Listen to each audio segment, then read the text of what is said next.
કે શીલો શક્તિ વળતણો શીલો શક્તિ વળતણો ને ચારણ સુકી જો જાત પણ જન્મી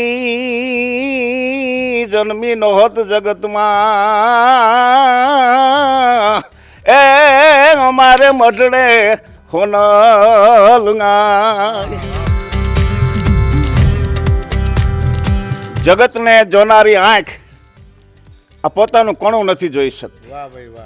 ગીધ પંખી બહુ ઊંચે ઉડે પણ એની દ્રષ્ટિ હંમેશા મરેલા ઢોર ઉપર હોય. રહીમન ઓનર મર ચુકા કે જો ઘર માગન જાય ઉનસે પેલે ઓ મરે કે જીન મુખ નિકલે ના. એ જીતારંગ આંગણિયા એ પૂછીને એ જોને કોઈ આવે રે આવકારો મીઠો એ આપજે રે એ જીતારે કાને રે એ સંકટ કોઈ સંભળાવે રે બને તો થોડું કાપજે રે જી. એટલે આટલી બધી આજે ઉર્જા છે એનું કારણ પહેલાના સમયમાં સાચું ખાધું હોય છે. હજી માની દયા છે, બાવહીઓની માની, ખોડિયાર માની, સોનલ માની કૃપા છે. 15-20 ભેહું છે. મારી તારા બેખણા ગઢ ગીરનાર નવે ખાંડ નજરું પડે રે જી. તમે મન મૂકીને વરસો ઝાપટું આપણને નહીં ફાવે. અમે હેલીના માણસ, આ માવઠું આપણને નહીં ફાવે. અને તું કહે તો માછલીની આંખમાં ડૂબકી દઈ આવું, તું કહે તો માછલીની આંખમાં ડૂબકી દઈ આવું, પણ આ છીછરું ખાબોચ્યું આપણને નહીં ફાવે. મેઘરાજાના હેત કરતાં પણ અપાર અને વિશાળ જેના મનના હેત છે, જેમની આંખોમાં સ્નેહ છે અને જેમના મોઢે મીઠાશ છે, એવા ગામડાના મહામૂલા માનવીઓની વાતો સાંભળવા સ્વરાજ લઈને આવ્યું છે ગામડું બોલે છે. આપ સૌ દર્શક મિત્રોનું ગામડું બોલે છે માં સ્વાગત છે. આપના આવકારાની સાથે આજે આપણે આવી પહોંચ્યા છે જૂનાગઢ જિલ્લાના મિતી ગામે, જ્યાં આજે આપણે વાત કરીશું એવા લોકો સાથે જેમણે સંસ્કૃતિની ધરોહર છે, જેમણે સંસ્કૃતિને ઉજાગર રાખી છે, જેમણે સંસ્કૃતિના મૂલ્યોને જતન કરવાનું કામ કર્યું છે.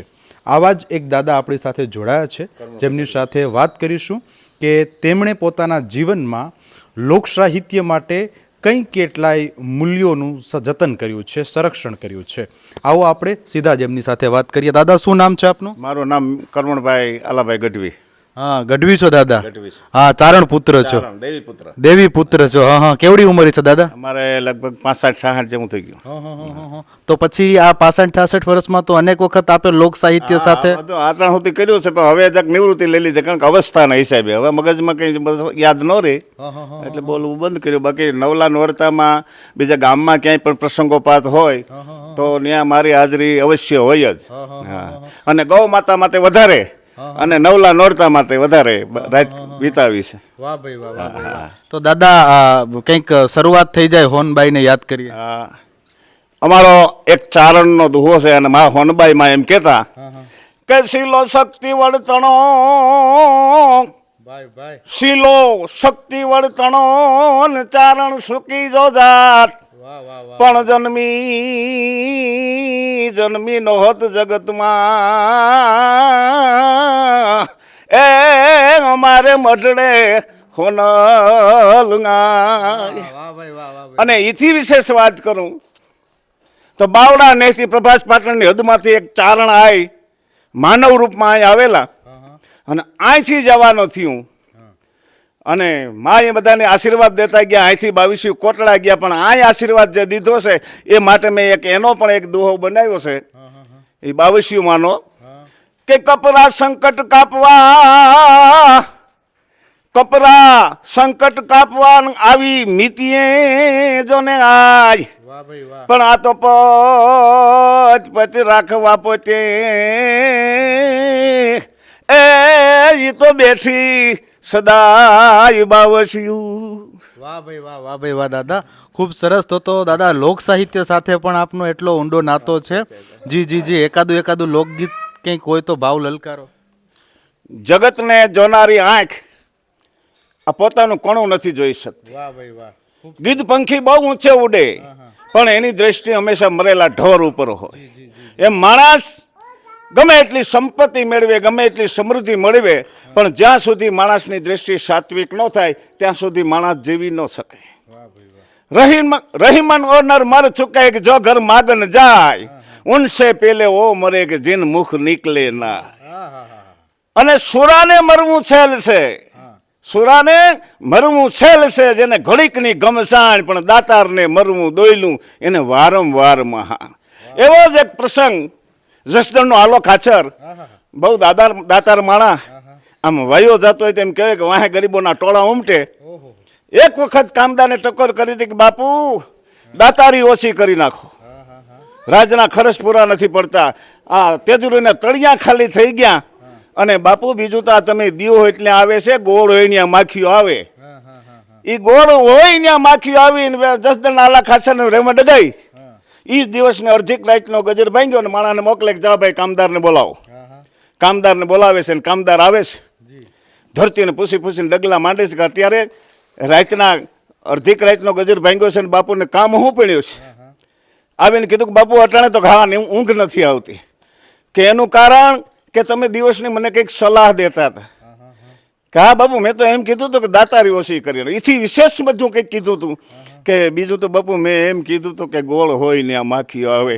તેથી જસદણ આલા ખાસરે અડધી રાતને ટાણે કીધું હતું કે આ ગોળ પીડ્યો લઈ આવો કામદાર માખ્યું. તો કે એ તો બાપુ દી હોય તો આવે. એમાં આમાંય માણસનો દી હોય તો માણાને ઘીરે માણા આવે, બાકી ઉંદાડિયા ગળા ભાંહો ખાઈને વૈયા જાય. એટલે મારા ભગત બાપુનું એક ભજન છે, એ જીતારાંગ આંગણિયા એ પૂછીને એ જોને કોઈ આવે રે, આવકારો મીઠો એ આપજે રે. એ જીતારે કાને રે એ સંકટ કોઈ સંભળાવે રે, બને તો થોડું કાપજે રે જી. માનવીની પાસે કોઈ માણાની પાસે માણા નથી આવતો, પણ માણાના દી જોઈને માણા આવે છે. માનવીની પાસે કોઈ માનવી ન આવે, એ જીના દિવસડા એ દેખીને કોઈ દુખિયા આવે રે, આવકારો મીઠો આપજે રેજી, આપજે રેજી. વાહ વાહ વાહ દાદા, શું વાત છે. આપનું કંઠ આજે પણ એટલો જ અકબંધ છે, આટલી જે ફઈએ પણ આટલું આજે સાદ પાડીને ગાઈ શકો છો, ખૂબ સારી વાત છે. એટલે આટલી બધી આજે ઉર્જા છે એનું કારણ પહેલાના સમયમાં સાચું ખાધું હોય છે.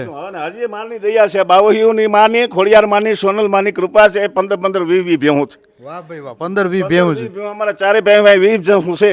અને દુજાણું માતાજીની દયાથી કોઈ દી આ રહેતું નથી. અમારી પરંપરા છે. આ ભૂઈમાં હતા અમારી માં, 22માં 7મી પેઢી થયા અને એની આશીર્વાદ આપ્યો છે. 22માં આશીર્વાદ આપ્યો છે. એટલે બધા અમારા 3 દીકરો તો અમદાવાદમાં છે. ત્યાં 2 ભાઈઓ ધંધો કરે છે કાપડનો, અને એક ભાઈને નોકરી છે. અમારા ભાઈના દીકરા છે, પરંપરાના. અને બીજી વાત એ છે કે અમારા નવલા નોરતા આવે ને તેથી મારે તો મને અગ્રેસર રાખે છે.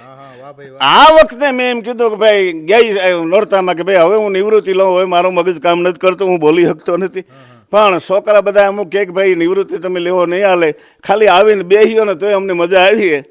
અને એ નવલા નોરતામાં અમારી બેનો દીકરીઓ, ચારણની, મહેરની, સાધુની દીકરીઓ રમતી હોય, માતાજીનો રૂપ ધારણ કરી. અને તે દી અમારે એ ગરબા બોલવાના થાય ને એ ગરબા અમારે એવો હોય, એ જીમે તો મઢડામાં એ ભારી છે જોને મર મારી રે, હોનલ માની એ મૂર્તિ રેજી, મૂર્તિ રેજી. માળી તારા બેખણા ગઢ ગીરનાર નવે ખાંડ નજરું પડે રે જી માળી તારો મઠડા નેહમાં વાસ ઉગમણે ઓરડે રે જી માળી તે તો કળજુગમાં ચારણ કૂડ હે ગાય તે ઉજડું કર્યું રે જી માળી તારા બેખણા ગઢ ગીરનાર નવે ખાંડ નજરું પડે રે જી નાની નાની વાતો છે બધી વાતળિયું વગતાણિયું અને જણ જણ જંજવ્યું હેડા હેડા માનવ્યું પછી હેડી હેડી વાતળિયું જેવો પ્રસંગ એવું રૂપાંતર અમે કરી બતાવીએ છીએ દાખલા તરીકે કોઈ પણ માણસનો બુઢો બાપ મર્યો હોય બુઢી મા મરી હોય તો શ્રદ્ધાંજલિ દેવા માટે મને ચારણ તરીકે બોલાવે છે કારણ કે 80 વર્ષનું જેની એમ સંતાનો માટે કંઈક કર્યું હોય ને એ વિદાય લે એટલે બે શબ્દો શ્રદ્ધાંજલિના મારે કહેવા એ મારી ચારણ તરીકેની ફરજ છે ને એ શ્રદ્ધાંજલિ દેવા માટે હું જાઉં છું અને અત્યારે હજી પણ જાઉં છું થાક લાગે તો એમાં મારી હાજરી હોય 12-1 થાય એટલે પાછું ત્યાંથી નીકળી જવાનું કોઈ દી ચારણ તરીકે આમાં આમ લાંબો હાથ નથી કર્યો નહીં મને નકર દે સવાર સુધી બેહું તો દે પણ સવાર સુધી મારાથી ન બે કારણ કે આ બાવહી માનવ રૂપમાં આવીને તેથી વચન આપ્યું ને બાનું આપ્યું કે કોઈ પણ માણસ આશા અપેક્ષા આવે ને વાસાને વધાવી દીજો ને મનોકામના હું પૂર્ણ કરી અને જેને વચન આપ્યું જેને બાનું આપ્યું એને માએ કીધું હતું કે વૃત્તિ ન બગાડતા એટલે એ કામ બધું અમે કર્યું છે અમારી પરંપરાએ કર્યું છે પણ ભૂઈમાં પરિવારે એ બાવીસી મંદિરે મારું નથી કર્યું કારણ કે માએ કીધું હતું કે વૃત્તિ ન બગાડતા ભૂખ્યા દુખ્યા નહીં રહ્યો અને માની દયા છે અત્યારે અમે કોઈ પણ ભૂખ્યા દુખ્યા અમે 4 ભાઈઓ છે બધાને બહુ સારું માની દયા છે બાવીસી માને વાહ ભાઈ વાહ, ખૂબ સરસ દાદાએ આપણને લોક સાહિત્યની રમઝટ બોલાવી અને આપણને આપણી સંસ્કૃતિની એક અનુભૂતિ કરાવી. આવી જ રીતે આપણે મળતા રહીશું સ્વરાજ સાથે ગામડું બોલે છે કાર્યક્રમમાં. ધન્યવાદ.